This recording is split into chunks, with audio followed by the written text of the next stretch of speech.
Hey guys, this is Mario from MoxLand, and today we're gonna talk about the 10 worst mistakes that Wizards of the Coast ever made with Magic. This is a video. The idea of this video is because of the moment that we are living now in Magic.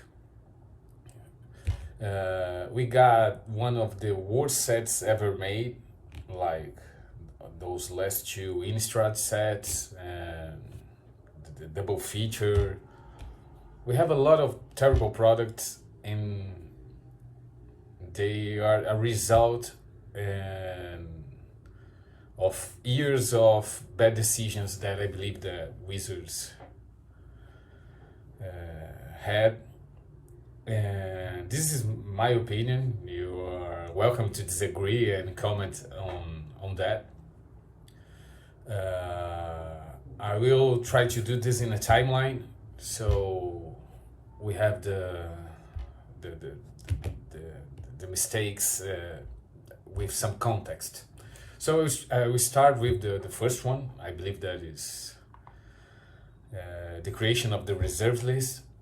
This is for me a terrible mistake they've made, and they were trying to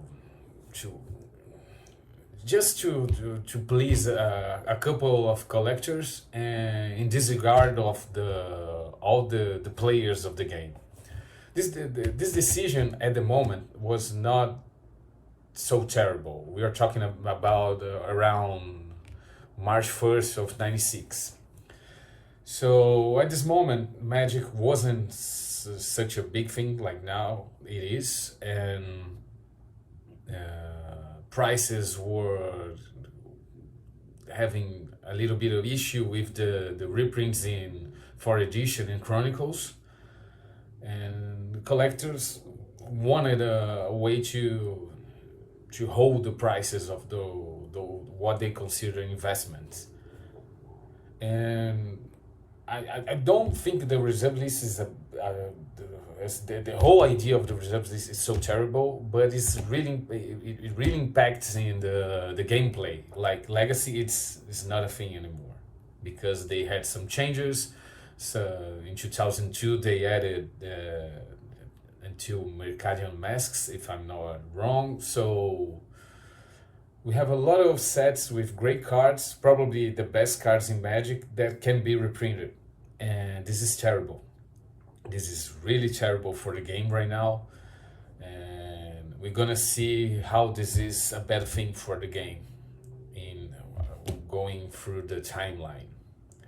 From 96, we're going to have a jump to 2002, and this is around the early 2000s. 2002 that doesn't have exactly month, but it's when Richard Garfield leaves Wizards of the Coast as a Magic designer and go works as a private contractor. So he will return. He returned in a few sets, but this is a huge milestone in this situation, because we had the best of the Magic from 93 to 2000, 99.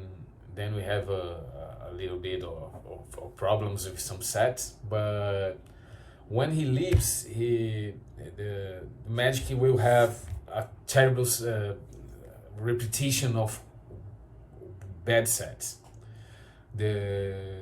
There will be a couple of good sets, but nothing compared to Urza's and I don't know, Exodus, Tempest, and anything from that era. So the best sets that we had during this time after he leaves is the ones that he came back to collaborate. The ones like the original Ravnica, which is the only good Ravnica. The other people don't care about guilds. People like Shocklands because this is a great idea, and Richard Garfield had to return to develop this idea of shock lands, because people love dual lands, and at this time dual lands can be reprinted, and it was a huge thing in Magic. So they found a solution, and this is why Ravnica, original Ravnica, is so good, because we have the shock lands. Then he returned for Innistrad, which has a lot of powerful cards, but it's a set that is well-rounded around everything Magic's good at. At this point we already have the Planeswalkers, which was an interesting card mechanic that was implemented, but it's the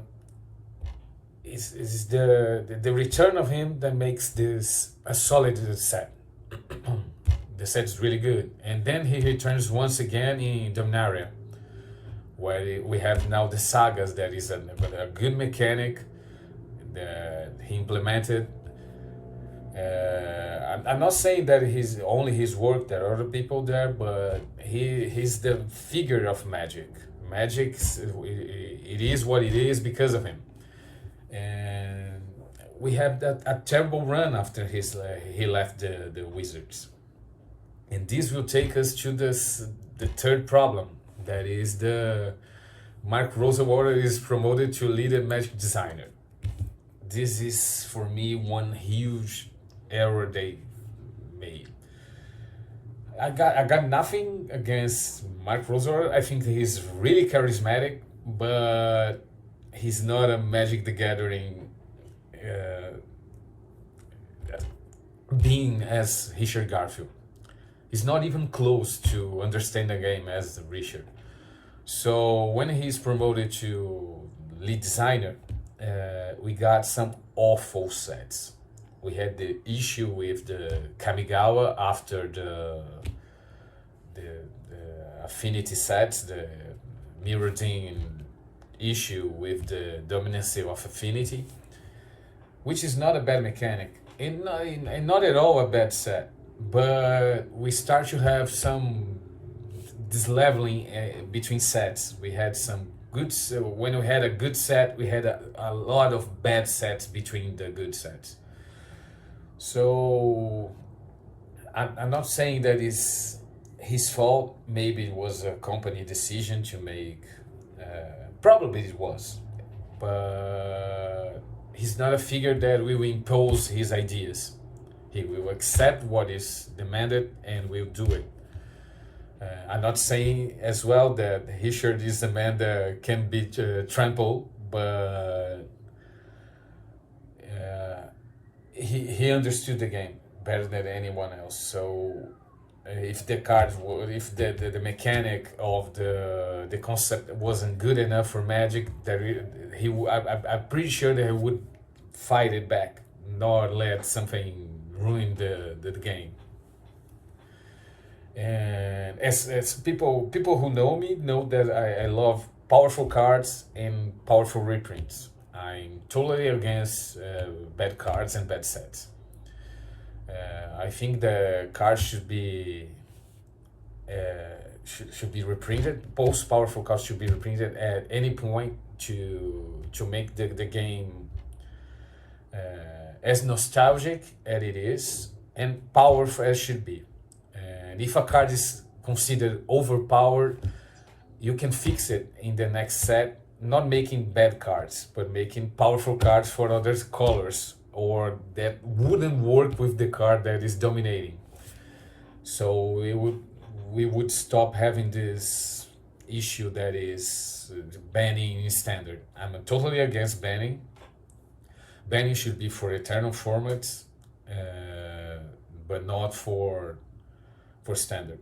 Standard, you should have the solution the next set.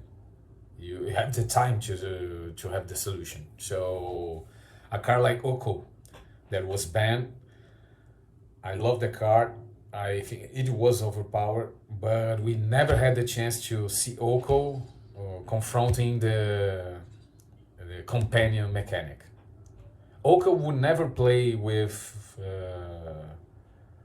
the 3-mana cat. I forgot the name of the card.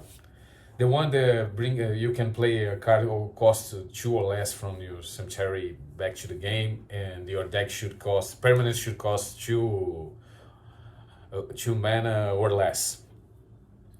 They could be played together, but not having Lairs as a companion. And I think that this was terrible, because we had the banning of Oko, and subsequently we had the nerf of companion. So no good decision made at that. I think Lairs was impactful and really powerful in Modern and Legacy. Should be banned at that, not in Standard. Should be nerfed. And Oko, the same thing. Should be playing Standard. He only played like 3 months.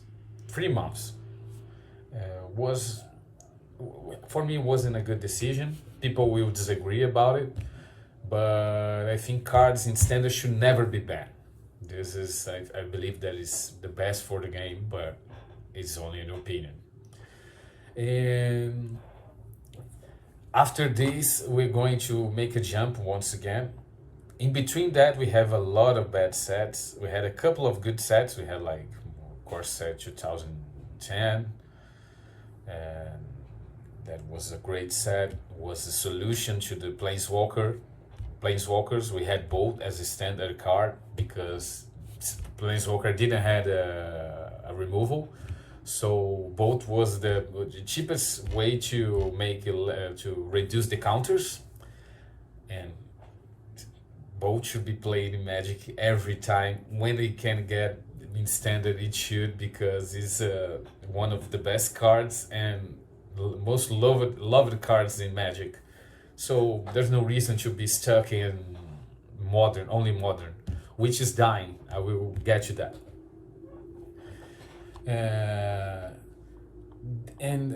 Now we're gonna make a jump to 2011. June 1st, 2011. This for me is an issue, a huge issue that Magic brought to us. At this moment, we have EDH, and EDH is growing as fast as it can, because it's a great format. I'm not a huge fan, but I have nothing against it. But at this date, Wizards acknowledge EDH and launches the Commander 2011. And this is, for me, something that is huge in the change of the idea of the game, because the focus of the products started to change. So now we don't have more cards for the Standard. We have cards for Commander. And why I say that? Because every reprint that was needed should be in Standard. Cards should be reprinted for Commander. Cards should be reprinted for Standard to make Standard better or more balanced or whatever. And Commander players, EDH players, should get those cards through Standard releases. So you got a card like, I can't give you an example at this moment. Chaos War was a Commander card. And no, I will do a better one, a Toxic Deluge. I'm not sure if in this Commander's product exactly, but it's Toxic Deluge for me. It's an awesome card. There is no reason for that card never have seen Standard. And this is a big issue, because if this card had been in Standard, would play Commander, but we couldn't get for the Standard, and never had, because didn't play it. And this card went directly to Legacy, and this is really important, because it's a constructed format, is a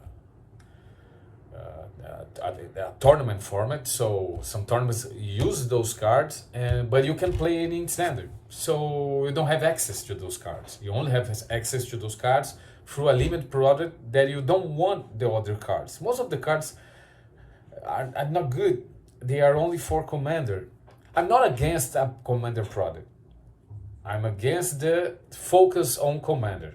The only focus on Commander. This is the starting point to every product in Magic start being focused for Commander. The number of legendary cards grew exponentially after this product. And I understand Wizards is a company that needs to make profit, and Commander is now probably the most, it's for sure the most played format in Magic. But it's not a sanctioned format. Don't have the tournaments that Magic was great in it. The one of the greatest things in Magic was the tournaments. We're gonna get to that. But with these products just focusing Commander, standard starts to die at this moment. This is the starting point to get to this situation that we have of so many bad standard sets, because they don't have power in it. There are only bad cards in those sets. New Capenna, Innistrad, Crimson Vow, Innistrad Midnight Hunt, Strixhaven. Strixhaven was a success in sales because of the reprints in the Mystical Archive, not because of the set. So this explains a lot. Kaldheim is a good set. We have Kamigawa, that is a great set because it's a powerful set. There's a lot of great cards. One way to, just change a little bit of subject, one way to know that it's a good set, if you have around 5 to 10 rare cards with a good price and a great land cycle. Kamigawa does it. Capenna does have a good land cycle, but doesn't have great cards. The Mythic cards are terrible. There are a couple of good rares, but Mythic starts to, every box, a draft box is like 4 to 5 Mythics, so 31 rares you're gonna have, 5 Mythics. So Magic is still around of rare cards, so this is a way to know if and the lands should be rare. If the lands are Mythic, the set doesn't make it as well as should. So this is a big issue. And in the same year, this terrible year, we had the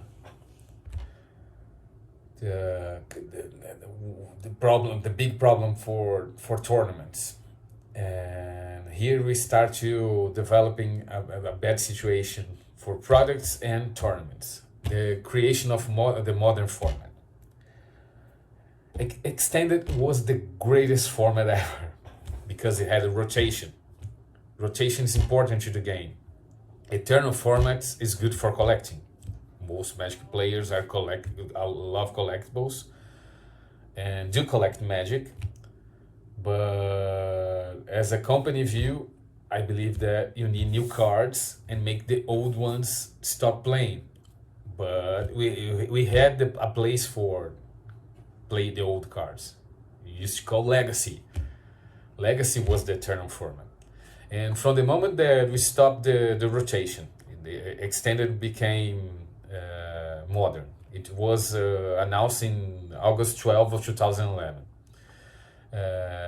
People didn't need more to replace those cards. So it was really impactful to stores and to selling cards. But modern was a new thing, so people didn't notice that the end of extended and the end of rotation would make an impact in what's happening now with no reprints. When you have a reprints like Double Masters, and we're gonna get to that because of the crazy price of this product. And with the no rotation, Legacy was abandoned. And from the moment that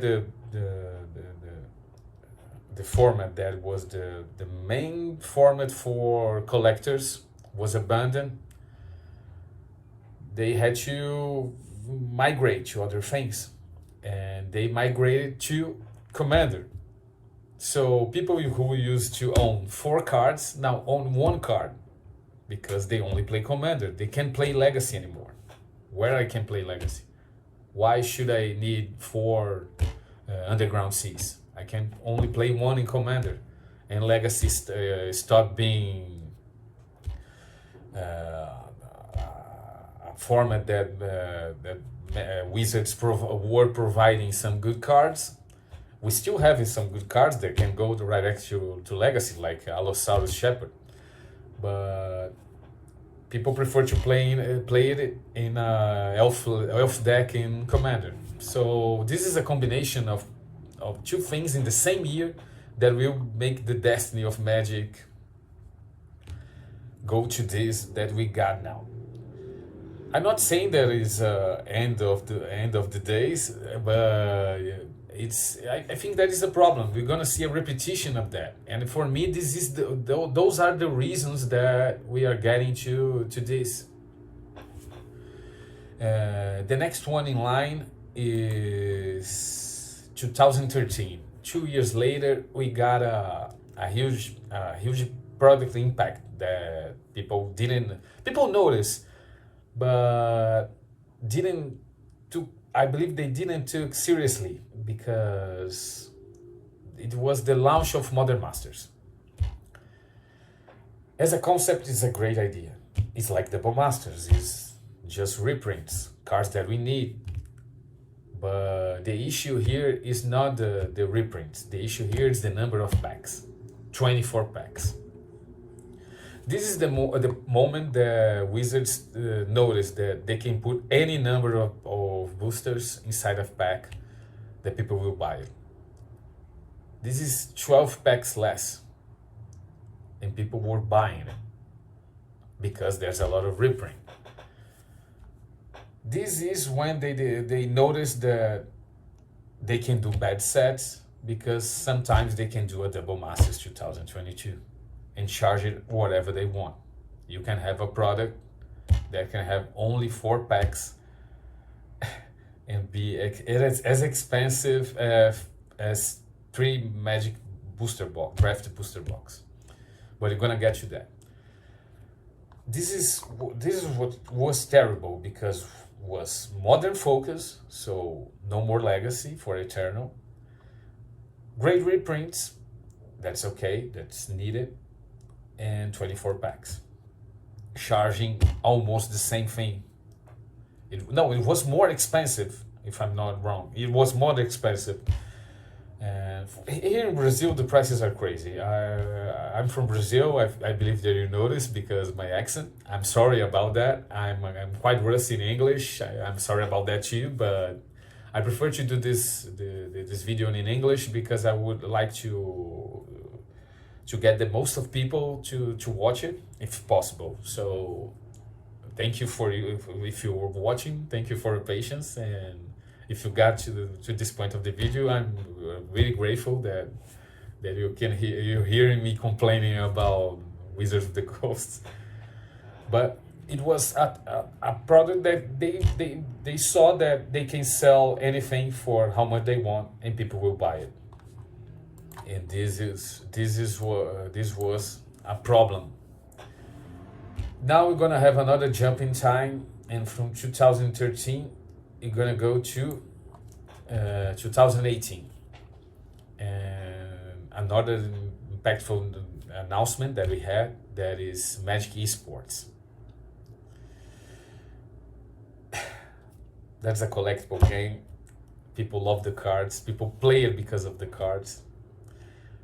They decided to go full digital. Don't get me wrong, I love the idea to get to tournaments through digital tournaments. I really enjoy the idea. But you can't be only digital. You can, and you should. You shouldn't. And you ran away from tabletop because tabletop is not a thing. There are less people playing standard. There's a lot of people playing tabletop commander. Here in Brazil, modern is the format that people loves. But they have to play digital, and digital you can play commander, you can play modern. And this was a big issue, because at first it seems good, because most the competitive Magic needed a new faces. The way things were going with the Pro Players Club, you see that it was always the same guys. There was something strange. People didn't move a lot. You couldn't get a way to the tournaments. You didn't have more PTQs. You had PPTQs. You were getting terrible. You had to play the qualifier to the qualifier, and the people that was sitting on this Pro Players Club didn't leave it. It was easier to them to keep their status, so was making Magic annoying, and digital tried to change that. But it was a good idea, but not only as digital. You should make tournaments the most important thing, tabletop, and make it easier access. PTQ, no PPTQ. You have to play one tournament to play a Pro Tour.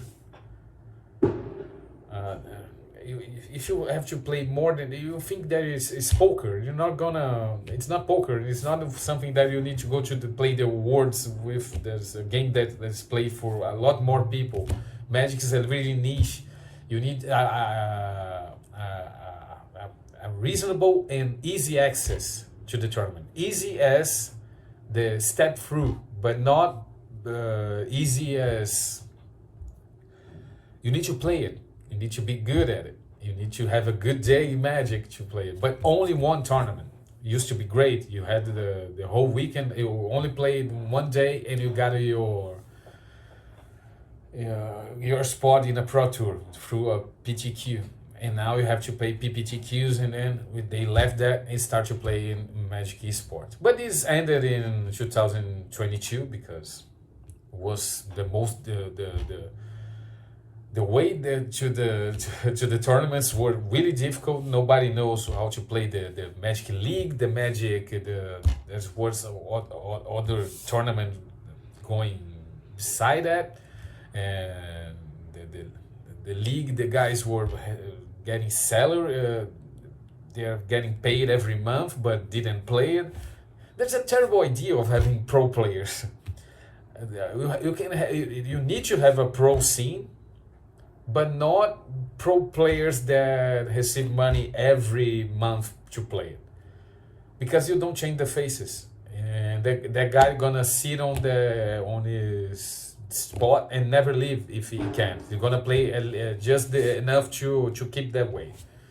So you need new players, and Magic eSports wanted to do that, but it was too difficult, and now it's that. Around this time, we had one other huge issue, that it was the modern Horizons. Modern Horizons. Hey guys, sorry about that, but the cell phone just crashed and I had to start again. But I tried to be fast because to end this video. So now Modern Horizons. This is a product direct to Modern. This is terrible. All those cards should have passed through standard. And the set is awesome. Both sets, both Modern Horizons 2. Now it's dominating Modern, and every other format they can play. Those cards are great.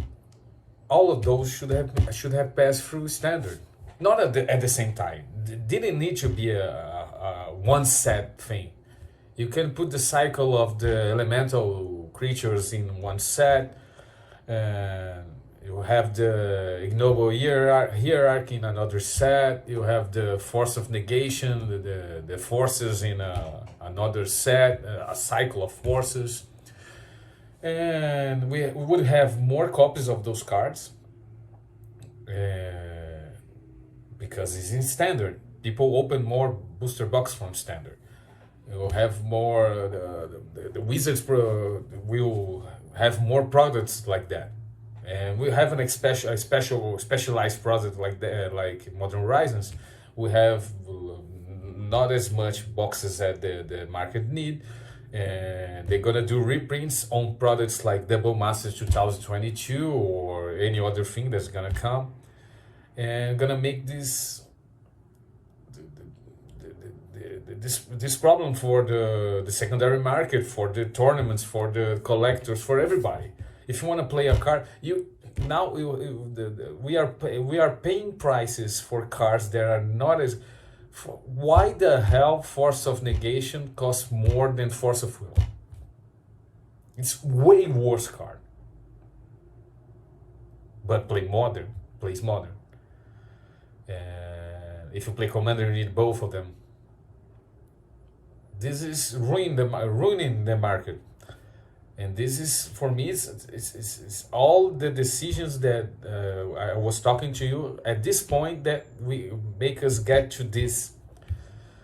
And we're gonna talk about another point, the almost the last one. And this is one of the big issues too, is the Project Booster Fund, a Mark Rosewater idea. With Throne of Eldraine, we got the Project Booster Fund, and we had the idea of different boosters. I'm not against the different boosters. I'm against the idea of specific cards only such boosters. So if you have a borderless, the borderless comes in the draft boosters, and the card frame idea is really great. I think there is different card frames. I love borderless cards. I do love them. But cards that only come on collector boosters, for me, is a crime against the game. You can make collector boosters easier to get those cards, but every card should be in draft boosters. Every card. Now we have Double Masters 2022. We have some foil texturized cards. For me, that makes no difference, but they are only the etched foils. For me, they are awful. I don't like they are ugly. They are ugly cards, but okay, some people like it. But why they are only in collectors? Make it easier in collectors, but make it you need to have a pool rate of them in draft boosters. Pokemon is a success because of that. You have alternate cards, texturized foils, and you get all of them in the same product, the booster, the regular booster. And all those things that I told you brought us to that too. We have collector boosters that used to be 12. It is 12 boosters, but for Double Masters, which is the idea of Modern Masters, where you can charge more for less, is idea of a product that is only reprints and make it more expensive for no reason, and you can have only and you have 4 booster packs for the price of 3 boxes, draft boxes of a regular set. This is a crime against the game. And it's an issue because some people will buy it. I have our own website. I refuse to open those. I'm selling it, but I refuse to open this product. I refuse. Because a lot of stores is stopping or making massive openings because of that, because there is no value on the boosters, the bad sets. when there's value, is too expensive. And people only buy what they are interested to. You need to keep the bad things. You're gonna hold those cards. You have to charge more because you need to make the price of the booster on the cards that everybody wants, the chase cards.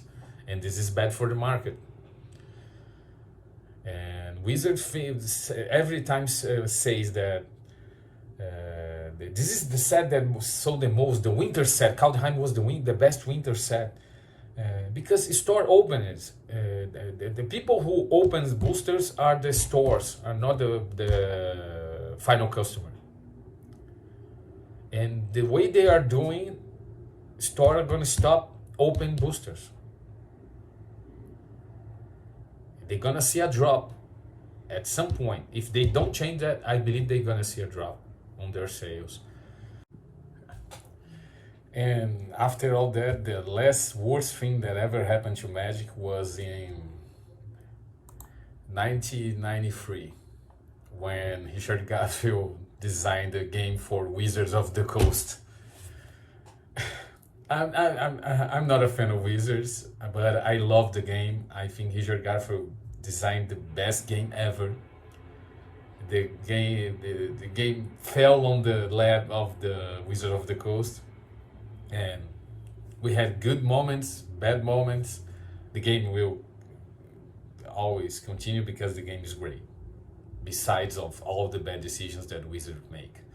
So I'm gonna still love the game after this. I hope you guys enjoyed the video. My name is Mario. I'm from Brazil. I'm on MoxLand. We sell Magic the Gathering, singles and sealed products. I will try to do more videos. I hope you guys enjoyed this one, and I hope to talk to you soon. It was really nice to do this. And if you can give it a like, a comment, I will try to answer everyone. If you are polite, I will prefer that. And thanks so much for watching. And I see you guys soon. Bye.